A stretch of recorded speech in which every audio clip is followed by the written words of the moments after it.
Hey everybody, welcome to another edition of Inside Guns with your host, me, the Yankee Marshal.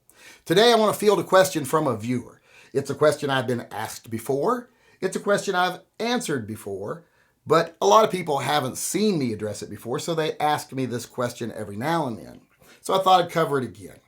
The question was, why do you hate polymer guns?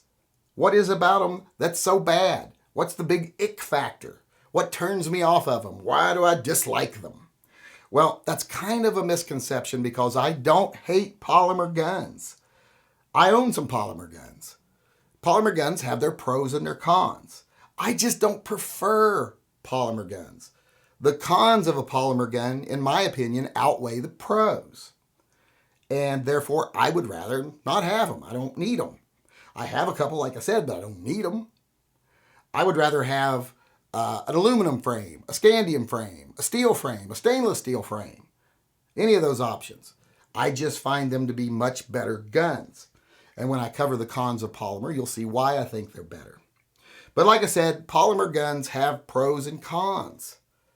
I don't hate them. I just, like I said, think the cons outweigh the pros. So let's go over what the pros and cons of polymer are here. And maybe you'll understand my position a little clearer here. Maybe you'll even get rid of your polymer gun. We'll see at the end here. But first, let's address the pros of polymer.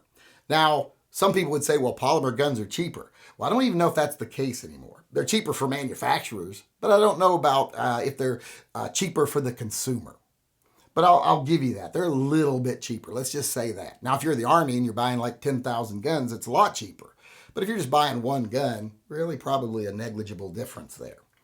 But still, we'll give them that.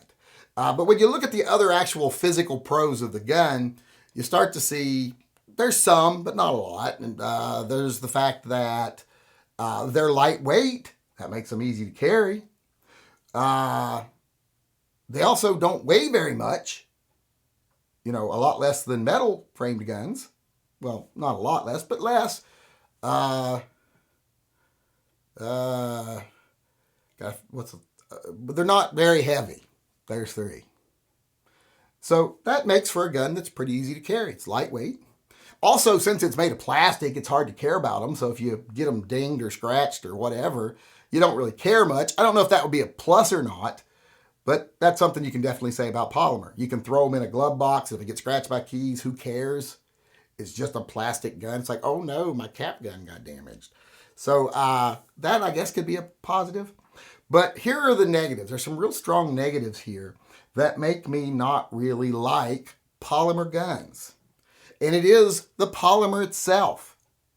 The biggest problems with polymer guns, there's two real big cons to polymer guns that really throw me off. One is frame flex. Since the frame is polymer, it has to be able to flex. It especially has to flex with higher calibers, like 10 millimeters. When I first got my Glock 29, I wasn't really used to polymer guns, and the frame flex on that thing was atrocious. It has to be able to flex so it doesn't crack. And growing up with all metal guns, I wasn't used to that at all.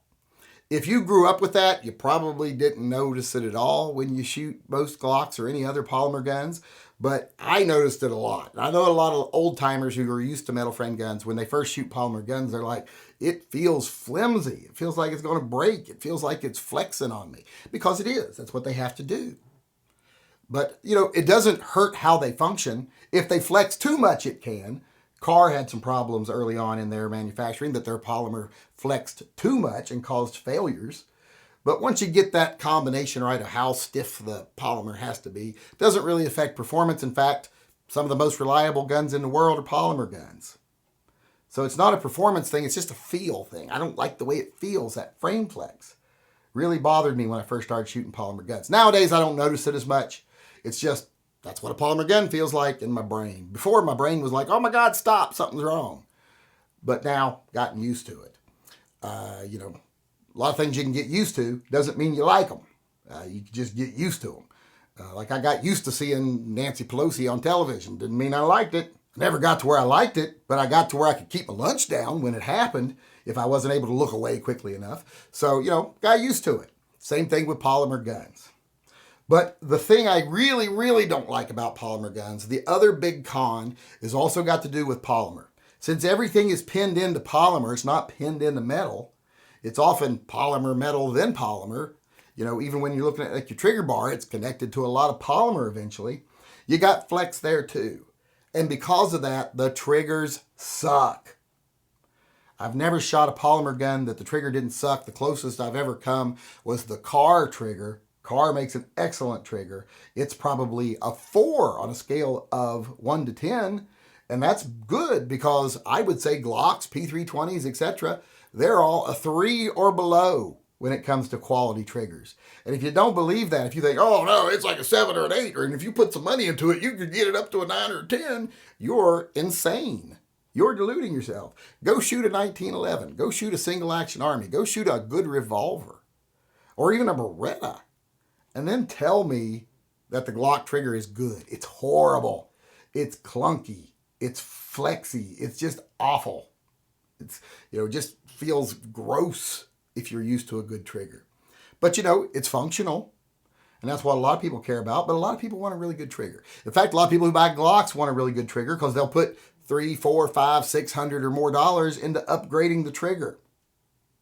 And then they'll be like, look, I really improved this trigger. And then, yeah, they did. They took it from a 3 to like a 3.8, after several $100s. When you could have bought a gun for less than what you've paid now for that Glock and the modifications, or that polymer gun and the modifications, you could have gotten an alloy frame gun that had a trigger that's a 7 or an 8 starting off. And it's just as good a gun. So that's why I really don't like polymer.